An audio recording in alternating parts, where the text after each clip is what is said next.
Emilia Perez and the Brutalist have dominated the ceremony of 2025 Golden Globe Award. Demi Moore has finally showed everyone that she isn't just a popcorn actress, and a highly acclaimed by viewers Wicked left with only one award. Hear everything that you have missed about the 2025 Golden Globes.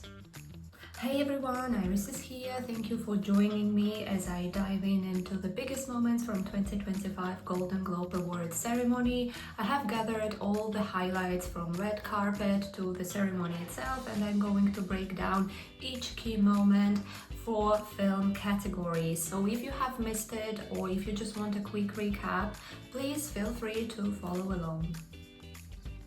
And we are going to start with the red carpet. Of course, it was an absolutely star-studded event and everyone looked absolutely glamorous, as they should. It was held in Beverly Hills Hotel and hosted by Nikki Glaser. I personally found some of the outfits just a little bit questionable, although of course we got to see a lot of amazing ones. For example, Demi Moore, she showed us straight away that she is here for the gold. Zendaya, she represented the color of the desert, the color of Arrakis. Anya Taylor-Joy and Zoe Saldana, they definitely take my personal award for the most elegant looks of the night. And joining them, Tilda Swinton and Adrian Brody take my second award for the most classy looks. Also, we had Dwayne "The Rock" Johnson, who kind of continues to bring more of pastel colors into our lives, and he was absolutely handsome. We also had Timothée Chalamet, who, I don't know if he was in a rush or if he forgot how to tie a tie, maybe both. We also had Andrew Garfield and Jeff Goldblum competing for the best version of The Wizard of Oz, and I think that Andrew Garfield actually wins this one. And of course also Rachel Brosnahan, my favorite one, Adam Brody and Jeremy Strong, they decided to show us 50 Shades of Green, and I have decided to join their team. Also Daniel Craig, he kind of looks as his character from Knives Out Mystery, Benoit Blanc, if you know what I mean. And also Colman Domingo, he proved us that different patterns do work well together. And Eddie Redmayne, when I looked at him, I was just like, I can see the suit, but I can't see Eddie. So he kind of was playing hide and seek all evening, I guess. So those are my favorite and I think the most interesting looks of the night. Obviously, I also want to mention Ariana Grande's and Cynthia Erivo's outfits, because Ariana Grande seems that she wants to play a role in the new adaptation of War and Peace, because like that look just screams that she wants to play that role. So let's talk about the winners, and we're going to start with the best motion picture in a drama category, and The Brutalist received this award, and I'm very pleased and I'm very excited, although I still haven't seen it, but I just can't describe to you how excited I am to watch it. I know it's a long film, but I know that it's a very captivating film, and I think the fact that this film has received the main award in this category at the Golden Globe also says that The Brutalist has very big potential of winning at the upcoming Oscar award, and I'm here for it because I think it's a very well deserved award for that film, because it is absolutely spectacular just by the trailer that I have seen. And I know that Adrian Brody and everyone else, Guy Pearce, also they have amazing performances in this film, so I just can't wait to see it. And yes, one more time, I think that we are looking at the potential winner of the Oscar 2025. Next we have Best Motion Picture, Musical or Comedy, and Emilia Perez received this award. And first of all, I was rooting for it. And secondly, the amount of hate that I saw online under the video clip on YouTube of Emilia Perez receiving this award is wild. Like, I know that a lot of viewers think that it's a messy movie. I know that a lot of viewers just like it wasn't like acclaimed by viewers as well as by, for example, critics, although critics also have controversial reviews. But still, like, I think this movie is absolutely spectacular. And when I see comments that Wicked should have received this one, it's just mind-blowing. I didn't really like Wicked. I know a lot of viewers like it, but I personally didn't like it, and I was rooting for Emilia Perez. So I was very happy. I think it's an incredible film. It's a spectacular film. It's very well directed. It has amazing performances in there. So I think that this award is very well deserved by Emilia Perez. Although I must say that I was kind of upset that Anora didn't receive a single award that night, although yes, for me personally it's one of the greatest films of 2024, and it definitely has like the best finale of films in 2024, or even just in general over the last like 5 years or so. I think it had the strongest finale. Like, I remember watching it and just feeling all the emotions, you know. So yeah, I'm very happy for the Emilia Perez. I hope that they will get as many nominations as possible for the upcoming Oscar award, and I guess we'll see. So let's talk about Best Actor Performance in a leading role in a drama category. So it went to Adrien Brody, and I think it is well deserved. Like, I'm so excited that Adrien Brody is kind of back, because he's one of my favorite actors of all time in general, and I was so happy to see him walking up this stage and receiving this award. I really liked his speech.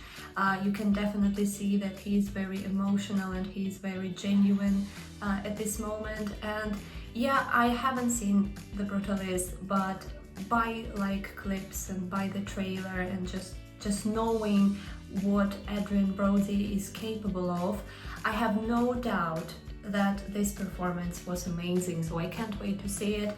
And one more time, I'm very happy that Adrien Brody received this award. And as for the best performance by an actress in a drama category, it went to Fernanda Torres. And when I was making a video about my predictions for Golden Globe, I said that Fernanda Torres has real chances of winning this award, because she has an incredibly powerful performance in I'm Still Here.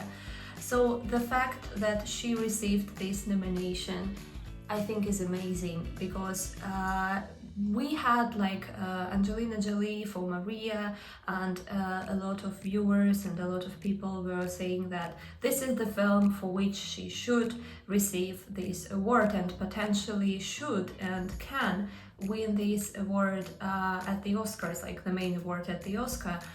But I personally think that the fact that Golden Globe gave this award to Fernanda Torres is amazing, because it is a very powerful performance indeed. And I also really loved her speech as well, because she mentioned her mother, who is also a Brazilian actress. She actually, you can see her at the end of I'm Still Here, just like the version of the older version of character that Fernanda Torres portrays in that film.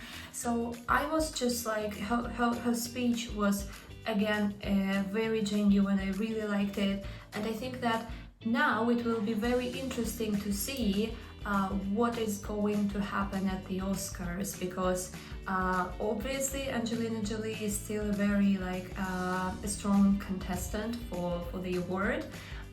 But I also think that Fernanda Torres now has very big chances of receiving that award as well.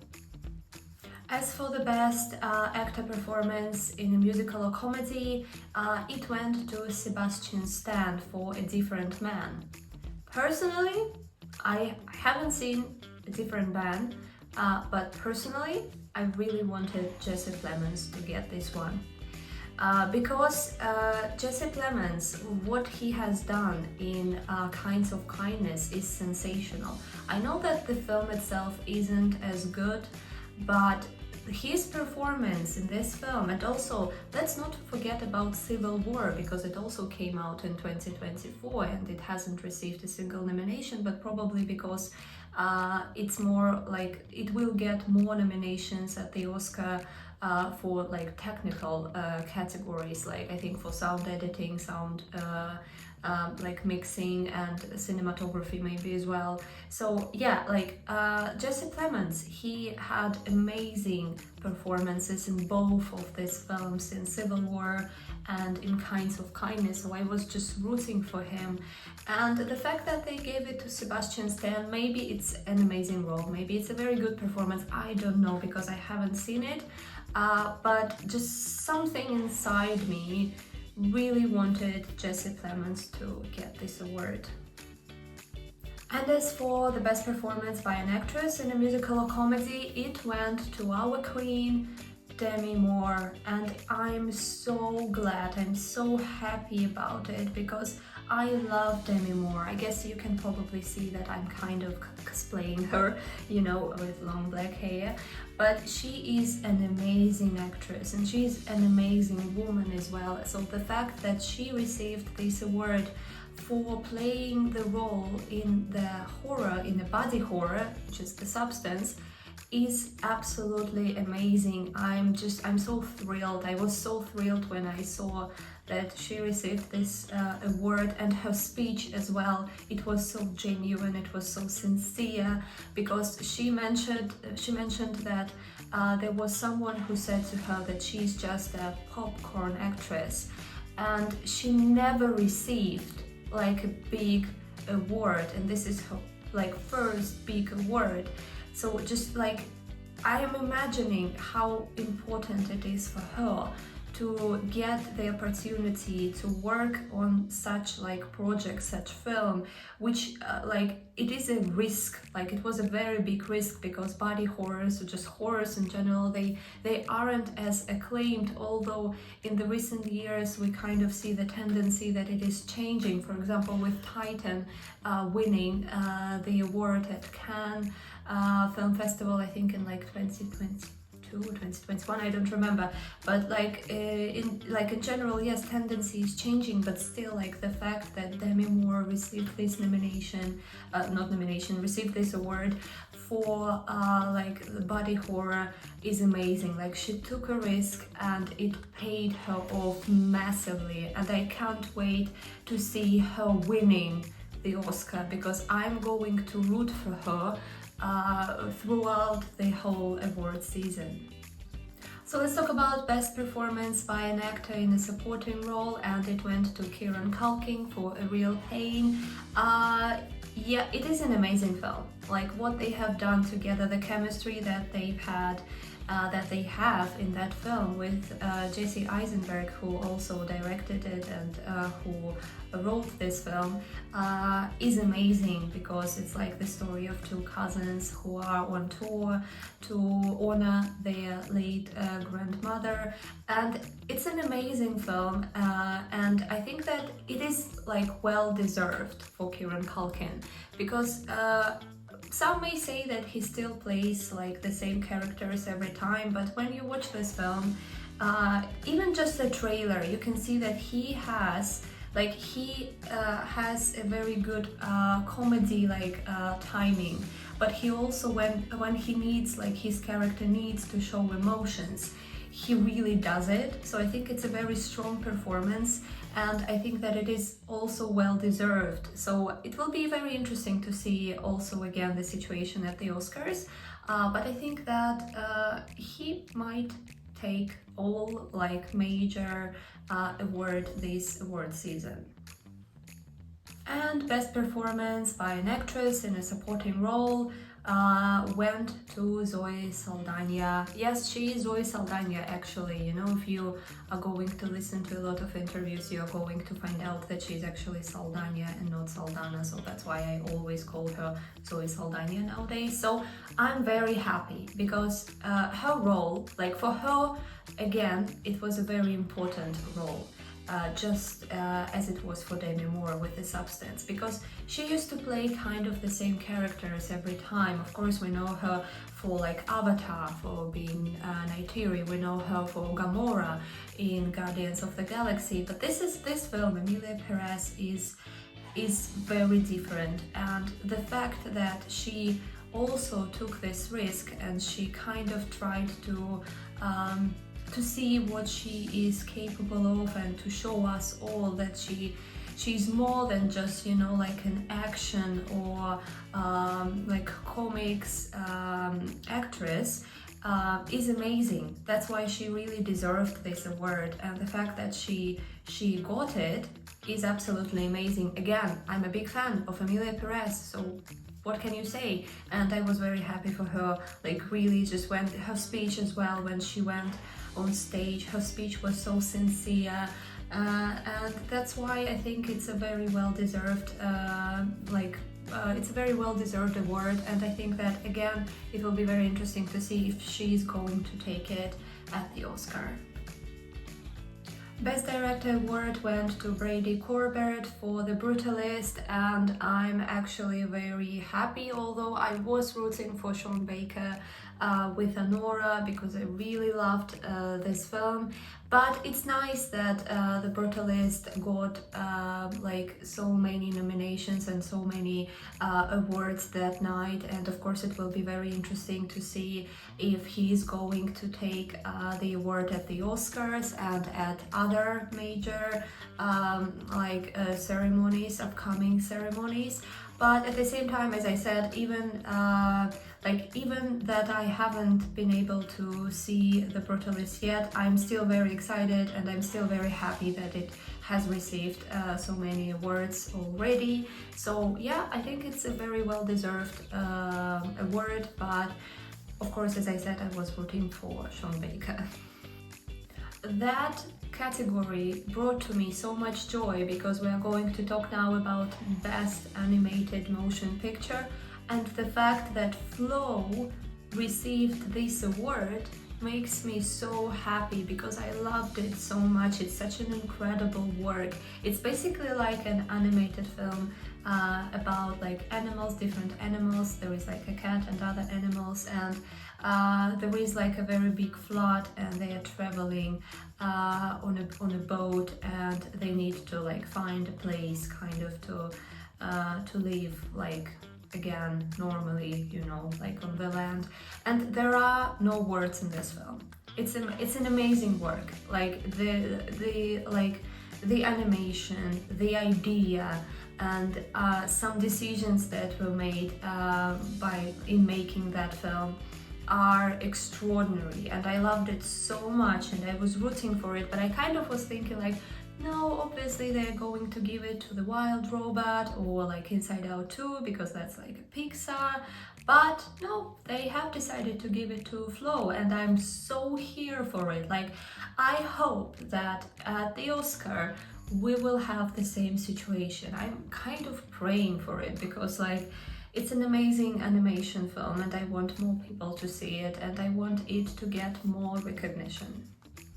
Best Screenplay award went to Conclave, and I'm actually very happy about it, because I did really like Conclave, and I did like the story of it. I also did really enjoy the directing, like how it was directed, and I loved acting performances in there. But I did really enjoy the story, so the fact that Conclave received that nomination makes me very happy. I don't think that they will get many awards. Maybe they will get quite a few nominations at the Oscar, but I don't think that they will receive many awards, although like I'm kind of rooting for that film.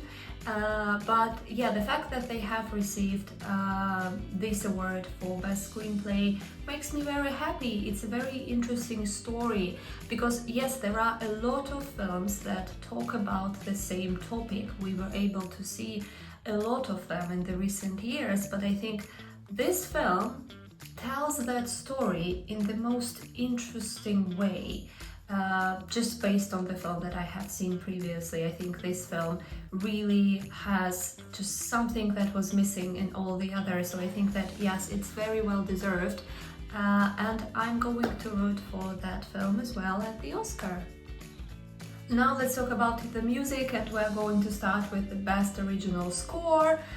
Although I didn't really like challengers, like I said it in my video about my predictions for Golden Globe. I'm not a very big fan of Luca Guadagnino's films, so I didn't like challengers, but what I liked about it was the soundtrack.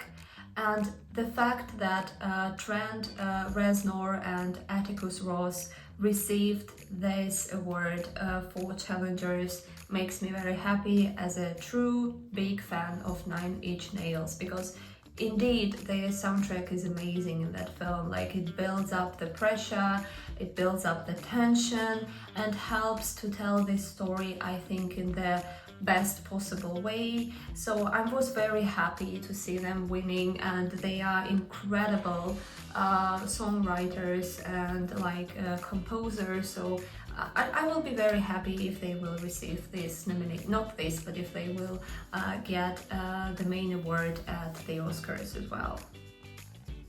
And as for Best Original Song, it went to Emilia, Perez for El Mal. And I have listened to El Mal and other songs like Mi Camino, which also has been nominated for Golden Globe.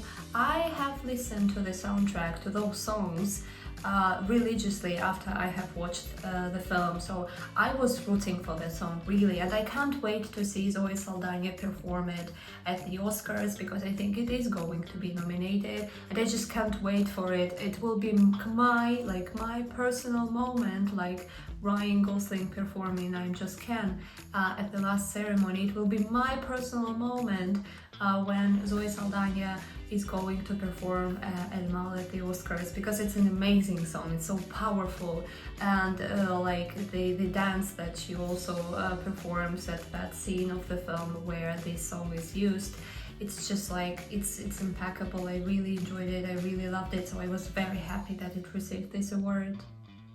And the final category that I want to talk about, of course, it is Best Foreign Language Film. And here, yes, I agree maybe that it's like just a little bit too much that Emilia Perez received an award for Best Motion Picture in Musical or Comedy, and at the same time for Best Foreign Language Film, because there were quite a few very strong competitors, because there was The Seed of a Sacred Fig, which is very good, like it's acclaimed by critics and by viewers very highly. And also, of course, there was I'm Still Here, for which Fernanda Torres received the award for Best Actress in a drama category. Vermiglia, which is like an Italian film. So like just in general, there were so many good ones. So I think that, yes, probably it would have been better if they would have given this award to another film, because like Emilia Perez has already received an award for Best Picture, Comedy or Musical. But at the same time, again, I was very happy just because I love Emilia Perez, and it is indeed a foreign language film. It's most of that film is in Spanish, and of course it was like an international production, because Jacques Audiard, the director, he doesn't speak like English or Spanish. He's a French director, and obviously like Carla Sofia Gascon, who played the main part, she's Spanish, and also Selena Gomez and Zoe Saldana, they all speak Spanish as well. So it was really an international production indeed. So yeah, I think it's a deserved award, but at the same time I think that there were others who also were very strong competitors. So that is my opinion on 2025 Golden Globes Award winners. Let me know in the comments below. Do you agree with the picks? What were your favorite moments or least favorite moments from the ceremony? Thank you so much for watching. Don't forget to subscribe and give this video a like. And I will see you with my next video very, very soon.